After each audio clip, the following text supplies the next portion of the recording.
नमस्कार साथियों, आप सभी का स्वागत है एजुकेशन लाइन में। दोस्तों, राजस्थान बोर्ड कक्षा 9वीं के लिए वार्षिक परीक्षा 2022-23 का टाइम टेबल वगैरह सब आ चुका है और लगभग सभी जिलों का मैंने टाइम टेबल आपको दे दिया है व्हाट्सएप पे और टेलीग्राम पे।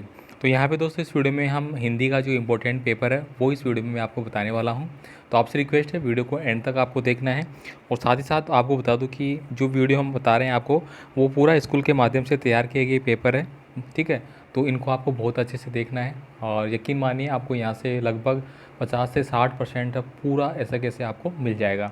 अगर आपको एक दो वीडियो से 50-60% मिल जाता है तो कितना हेल्पफुल आपके लिए रहेगा ये आप सभी जानते हैं।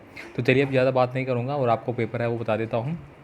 यहाँ पे देखिए सबसे पहले आपको एक अपठित गद्यांश है वो दिया जाएगा। अब जहाँ पे आप देख पा रहे होंगे जो कि आपका पूरा कितना नंबर का है, 5 नंबर का है। आचरण का विकास जीवन का परम उद्देश्य है।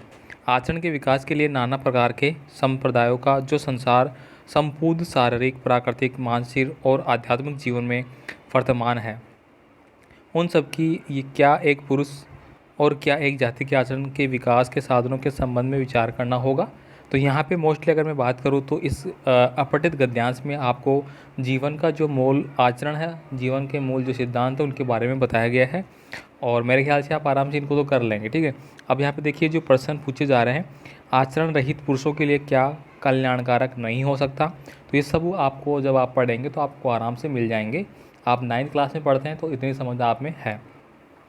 अब यहाँ पे देखिए आगे के मैं क्वेश्चनों की बात करूँ, यहाँ पे निम्नलिखित अपठित पद्यांश आपको दिया जाएगा जो आपको पढ़ना है और 5 मतलब जो भी क्वेश्चन पूछे जाएंगे जिनका आंसर आपको देना है।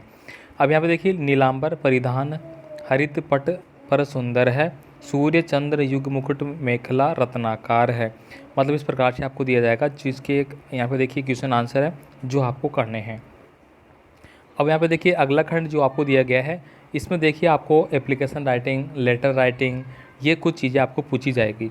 यहाँ पे देखिए आपको क्या पूछा जा रहा है, अपने विद्यालय के प्रधानाचार्य को एक प्रार्थना पत्र लिखिए जिसमें पुस्तकालय से पाठ्य पुस्तक का दिलवाने का निवेदन किया गया है। या तो ये है या फिर दूसरे, अपने मोहल्ले में व्याप्त गंदगी के संबंध में नगर पालिका को एक शिकायत पत्र लिखे। तो दोस्तों मोस्टली आप पत्र लिखना है वो सीख लेना। पत्र के रिगार्डिंग मैं आपको बता दूंगा, जो मोस्टली पत्र आपके एग्ज़ाम में पूछे जाते हैं वो मैं आपको हमारे व्हाट्सएप और टेलीग्राम पे अपलोड कर दूंगा, आप उनको देख लेना। ठीक है, अब यहाँ पे देखिए अगला जो सेक्शन है उसमें आपको निबंध है वो पूछा जाएगा। निबंध में देखिए समाज में नारी का स्थान, इंटरनेट वरदान और अभिशाप, मेरे आदर्श शीर्षक शीर्षक और स्वच्छ भारत अभियान। आगे देखिए यहाँ पे अगला जो सेक्शन होगा वो आपके क्वेश्चन आंसरों का होगा, व्याकरण से रिलेटेड वगैरह। रचना की दृष्टि से वाक्य भेद का उदाहरण आपको देने हैं। अब दोस्तों वाक्य है वो रचना की दृष्टि से आपको बताना है कितने प्रकार के होते हैं। 4 अंक का आपको क्वेश्चन पूछा गया है। वाक्य की परिभाषा देते हुए वाक्य के कोई भेद है वो आपको बताना है। ठीक है, अब वाक्य वगैरह आपने पढ़ रखे हैं, ये आपको आराम से बताना है, ईजिली आराम से कर पाएंगे। इसके बाद देखिए आपको पर्यायवाची विलोम शब्द ये पूछे जाएंगे। यहाँ पे देखिए निम्न शब्दों के पर्यायवाची शब्द है वो कोई 2 आपको लिखना है। जैसे आपको दिया गया है कनक, तो कनक दोस्तों सोने को भी बोलते हैं आप। ठीक है, अब यहाँ पे देखिए गणेश, तो गणेश आप बता सकते हैं किसको बोलते हैं, लंबोदर आप लिख सकते हैं यहाँ पे। ठीक है, और जो भी आपको अच्छा लगे आप वो लिख सकते हैं। अब यहाँ पे देखिए अगला है जल, जल का आप पानी लिख सकते हैं, नीर लिख सकते हैं। ठीक है, यहाँ पे देखिए अश्व, अश्व का मतलब क्या होता है, घोड़ा, तो घोड़ा आप यहाँ पे लिख सकते हैं। ठीक है, बाजी आप लिख सकते हैं। यहाँ पे देखिए अगला क्वेश्चन है, निम्न शब्दों के विलोम शब्द है वो आपको लिखना है। ठीक है, कोई 2 आप लिख सकते हैं यहाँ पे। यहाँ पे देखिए आय, आय का दोस्तों आय का मतलब क्या होता है, कोई चीज़ अपन कमा रहे हैं उसको अपन आय बोलते हैं, तो इसको क्या बोल सकते हैं अपन, व्यय। ठीक, मतलब खर्च करना। विलोम शब्द पूछ रहे हैं ना, आकाश, आकाश ऊपर को बोलेंगे अपन, इसको क्या बोलते हैं कि अपन आकाश यानी कि ऊपर हो गया। इसका विपरीत क्या हो जाएगा आपका, नीचे धरातल। इसके बाद देखिए आगमन, आगमन का मतलब क्या हो गया, आना। ठीक है, तो आप यहाँ पे भरेंगे निगमन। ठीक है, क्या भरेंगे, निगमन। दुर्गम का उल्टा कर देंगे। श्रुति समाभिनार्थक शब्द कोई एक आपको लिखना है। ठीक है, भाग्य, भाग्य, कुल, कुल, जैसे कि मैं कुल कुल की बात करता हूँ। जब देखिए छोटा कुल दिया गया है एक तो, और एक बड़ा कुल दिया गया है। छोटा कुल का मतलब क्या होता है, किनारा। बड़ा कुल का मतलब क्या होता है आपका, वंश। ठीक है, आपने किस वंश में जन्म लिया है वो। मुहावरे का अर्थ बताते हुए वाक्य में आपको प्रयोग करना है, यानी कोई भी 2 आप कर सकते हैं। यहाँ पे देखिए आंखें बिछाना, आंखें बिछाने का मतलब क्या होता है कि किसी का आदर सत्कार करना। गागर में सागर भरना, गागर में सागर भरने का आप क्या करेंगे यहाँ पे, मतलब छोटी सी चीज़ में बहुत बड़ी चीज़ कह देना। ईद का चांद होना मतलब कई दिनों बाद दिखाई देना, तो ये आप इसको वाक्य में भी प्रयोग करेंगे, आप अपने हिसाब से कोई वाक्य प्रयोग कर लेंगे। 9-2-11 होना, 9-2-11 होने का मतलब भाग जाना। अब भाग जाना आप कैसे भी बना सकते हैं, चोर को पुलिस को देख के चोर भाग गई है, या फिर अध्यापक को देखकर छात्र कक्षा में भाग गए हैं, या फिर कुछ भी आप लिख सकते हैं, ठीक है। अब यहाँ पे देखिए अगला जो सेक्शन है, निम्नलिखित पद्यांश गद्यांश को पढ़ना है और कोई 3 प्रश्नों के उत्तर आपको देना है। देखिए न भारतवासियों की अफ्रीका में क्या दुर्दशा हो रही है, क्यों अमेरिका में उन्हें घुसने नहीं दिया जाता, बेचारे शराब नहीं पीते, 4 पैसे कुसमे के लिए बचा कर रखते हैं, जी तोड़कर काम करते हैं। मतलब यहाँ पे जो आपका क्या है, भारतीय लोग हैं उनकी अफ्रीका में जो दुर्दशा है उसके बारे में बताया जा रहा है। यहाँ पे देखिए भारतीयों को अमेरिका में क्यों नहीं घुसने दिया जाता है, तो इसका आंसर आपको यहाँ पे इजीली मिल जाएगा, क्यों नहीं घुसने दिया जाता है, ठीक है। यहाँ पे देखिए विदेशों में रहने वाले भारतीय किस तरह का आचरण करते हैं, तो इसका भी आंसर आपको मिल जाएगा, ठीक है। यहाँ पे देखिए आप पढ़ेंगे इसको, तो ये देखिए वे जीवन का आदर्श नीचा रखते हैं, ईंट मकान वगैरह सब कुछ लिखा गया है यहाँ पे, ठीक है। इसके बाद देखिए किस कारण से जापान को सभ्य और भारतीय को असभ्य कहकर बदनाम किया गया है। नेक्स्ट देखिए गम खाना का आशय स्पष्ट क्या है। गम खाने का मतलब क्या होता है कि धैर्य रखना। अपन बोलते हैं ना साधारण भाषा में कि ठीक है यार गम खा सब कुछ ठीक हो जाएगा, तो इसका मतलब यही होता है कि धैर्य रखना। किस देश की मिसाल सामने है, तो सीधी सीधी भारत की बात की गई है, अथवा हमें दूसरा दिया गया है तो आप उसको भी कर सकते हैं। अब देखिए इसके भी क्वेश्चन आंसर आपको यहाँ पे मिल जाते हैं, PDF फाइल आपको मिल जाएगी। इसके बाद देखिए यहाँ पे अगले क्वेश्चन जो है आपके बुक के हैं, निम्न में से किन 3 प्रश्नों के उत्तर है आपको देना है।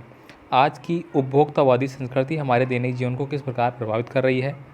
प्रेमचंद के फटे जूते पाठ में टीले शब्द का प्रयोग किस संदर्भ में किया गया है, वेरी इंपॉर्टेंट, ठीक है। मुख्य प्राणी मनुष्य से कम संवेदनशील नहीं होते कैसे। उपभोक्तावादी की संस्कृति पाठ के आधार पर प्रतिष्ठा के अनेक रूप होते हैं, चाहे वे हास्यपद ही क्यों न हो, स्पष्ट आपको करना है। अब देखिए निम्नलिखित पद्यांश को पढ़ना है और किन्हीं 3 प्रश्नों के उत्तर देना है। मानुष हो तो वही रसकानी, बसो ब्रज गोकुल गाँव के गवारन। यानी कि यहाँ पे श्री कृष्ण की जो जगह थी उसके बारे में बताया गया है। जो पशु हो तो कहाँ बस मेरो, चरो नित्य नंद की धेनु मंजारन। जिस प्रकार से आपको पढ़ना है। कवि रसकान अगले जन्म ब्रज में ही क्यों रहना चाहते हैं, ये आप आराम से कर लेंगे, मेरे ख्याल से बिल्कुल ईजी है। इसके बाद देखिए यहाँ पे अगला जो है, काली तू रजनी भी काली और शशन की करनी भी काली, काली लहर कल्पना काली, मेरी काल कोटरी काली, टोपी काली कमली काली, मेरी लोह श्रृंखला काली। तो ये आपने पढ़ रखा है, आपकी बुक में दिए गए हैं, आराम से आप कर लेंगे। यहाँ पे देखिए पद्यांश में काली शब्द का बार बार प्रयोग क्यों किया गया है, ठीक है। तो ये आपको बताना है काली शब्द का प्रयोग बार बार क्यों किया गया है। अगर मैं बात करूँ तो यहाँ पे देखिए तुकांत वगैरह है, अलंकार वगैरह है, तो ये यहाँ पे यूज़ किया गया इस प्रकार से। काले संकट सागर से कवि का क्या आशय है, जेल के पहरेदारों का कैसा व्यवहार है, तो ये आप आराम से कर लेंगे। अब यहाँ पे देखिए प्रश्नों के उत्तर आपको देना है। साखिया एवं शब्द पाठ के आधार पर मनुष्य ईश्वर को कहाँ कहाँ ढूंढता फिरता है, वेरी इंपॉर्टेंट है भाई। सरसों को सयानी कहकर कवि क्या करना चाहते हैं, सारे इंपॉर्टेंट है। अपने अपने शहर में बच्चों को कब और कहाँ कहाँ घुमा काम करते हुए देखा है। सुविधा और मनोरंजन के उपकरण से कैसे वंचित रहते हैं, यह आपको बताना है। इसके बाद देखिए यहाँ पे अगला क्वेश्चन आपका, निम्नलिखित में से किसी एक प्रश्न का उत्तर आपको 100 से 120 शब्दों में देना है। अपनी देखी सुनी किसी आपदा का वर्णन या माटी वाली कहानी के उद्देश्य का प्रकाश आपको डालना है। नेक्स्ट देखिए यहाँ पे आपको किसी एक प्रश्न का उत्तर देना है यहाँ पे, ठीक है। 4 प्रश्नों के। बाढ़ की खबर सुनकर लोग किस तरह की तैयारी करने लगे। शिक्षा बच्चों का जन्म से अधिकार है कैसे। लेखिका अपनी नानी के व्यक्तित्व से क्यों प्रभावित थी, यह आपको बताना है। मेरे संग की औरतें पाठ के आधार पर जीवन में कैसे इंसानों को श्रद्धा भाव से देखा गया है। और भूख मिट्टी की भोजन मीठा से क्या अभिप्राय है। तो यहाँ पे दोस्तों कक्षा 9 के लिए हमने हिंदी के बहुत इंपॉर्टेंट पर्सन हैं वो देखे हैं, और अगले वीडियो में दोस्तों और भी पर्सन मैं आपको बताऊंगा, और पूरा पेपर आपको इसी में से सेटअप आपको मिल जाएगा। तो बस आप देखते रहिए, और बाकी आपको कोई भी क्यूरी है आप मुझे क्यूरी कमेंट कर सकते हैं। कमेंट के लिए आपको डिस्क्रिप्शन बॉक्स में व्हाट्सअप का टेलीग्राम का लिंक दिया गया है, वहाँ से आप मुझे डायरेक्ट फॉलो कर सकते हैं।